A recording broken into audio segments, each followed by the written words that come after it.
What happens when you die? We'll take a deeper look at what happens when you die in this video. We'll look at 4 distinct hypotheses and beliefs as we embark on a voyage into the big unknown, in order to answer one of modern science's most pressing issues. 4 weird theories about what happens when we die. One of science's many unanswered issues is possibly the most important: what happens after we die?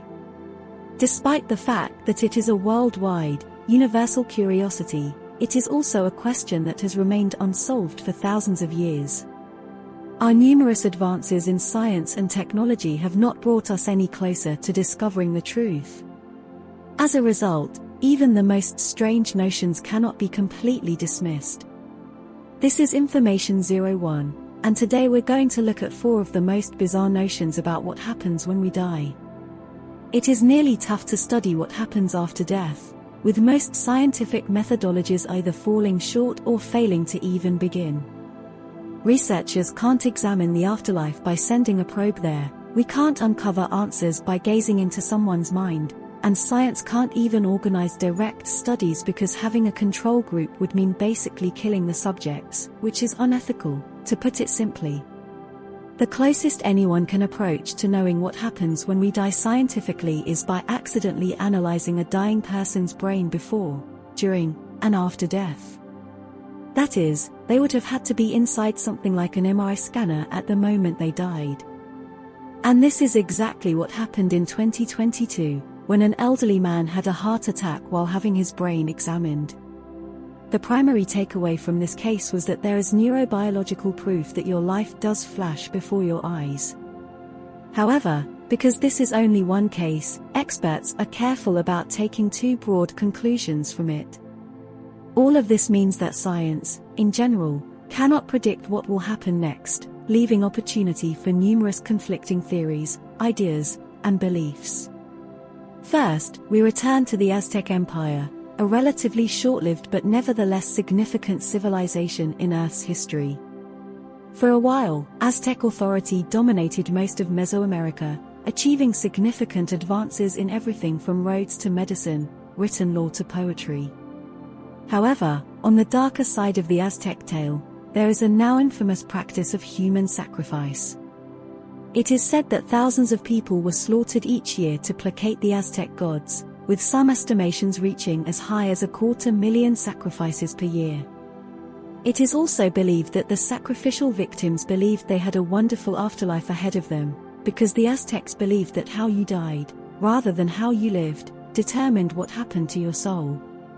Warriors who died in combat, women who died in childbirth, and victims of sacrifice, for example, were given afterlife honors such as being responsible for the rising of the sun.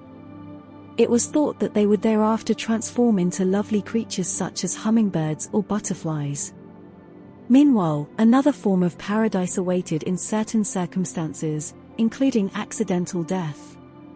However, if you were fortunate enough to survive to old age on Earth, it would also be unfortunate, because you'd just won a trip to the underworld. People who died naturally were expected to go on a lengthy, arduous journey into the afterlife, where they would be forced to serve the Aztec god of the dead. So we can see how science has turned this particular religion on its head in the current world.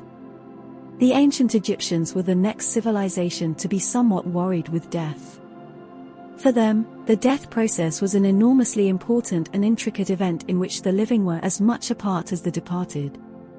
As a result, all rites and ceremonies were made available to the highest-ranking figures in particular. Following mummification, it was thought that the deceased, maybe a pharaoh, would ride a boat through the underworld. This place's unsavory residents featured terrifying reptile beasts and fire-breathing dragons, but the dead could sail through. The recently gone were reported to remember and recite certain, specific spells after arriving in the land of the dead, Duat, a slightly more hospitable location, and only then were they able to eventually move inside the judgment room. The gods above would preside over the case of the dead, according to the belief. If the scales were balanced, that person would be granted immortality in the afterlife. If the scales did not match, they would be consumed by a mit, a half-hippo, half-lion, half-crocodile demon renowned as the Eater of Hearts. However, the living can help the dead by burying them with valuables, giving offerings, and putting spells on their coffins. The worst destiny in ancient Egypt, however, was to have no possibility of an afterlife at all.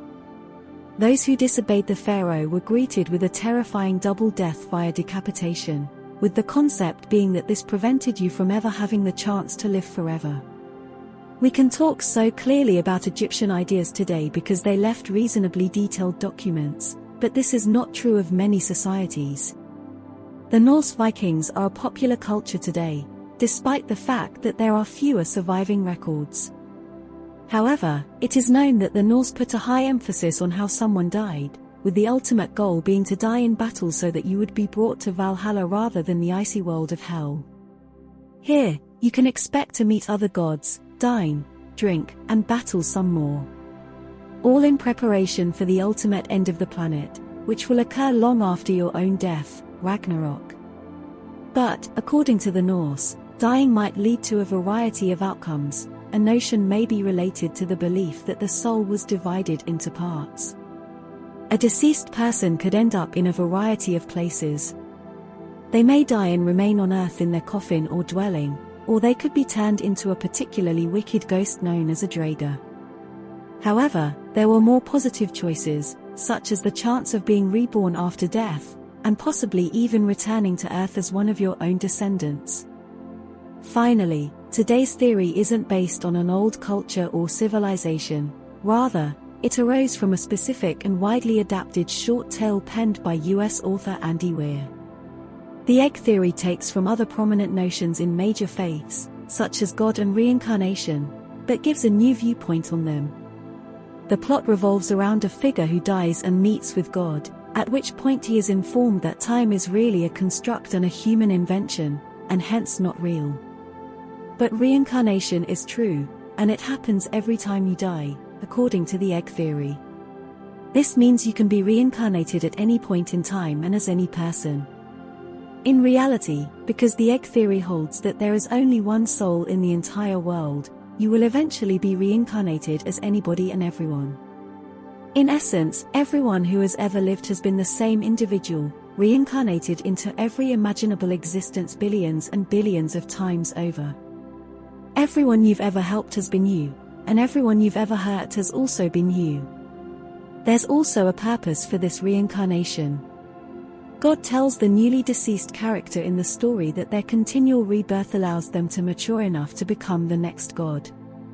In general, it's a very thought-provoking vision of the afterlife because it offers a completely different perspective on everyone's current lives. According to the egg theory, you've been Cleopatra, Gandhi, Albert Einstein, Abraham Lincoln. You've also been everyone you've ever disliked or loved. In addition to every person you've never met before. It is important to emphasize that the term theory is used here in a broad meaning rather than a scientific one. A theory, according to a scientist, is a well-tested set of explanations for the natural world that have been consistently demonstrated to be consistent. However, in this context, a theory is more of a hunch or a concept that someone or some people have regarding something unknown.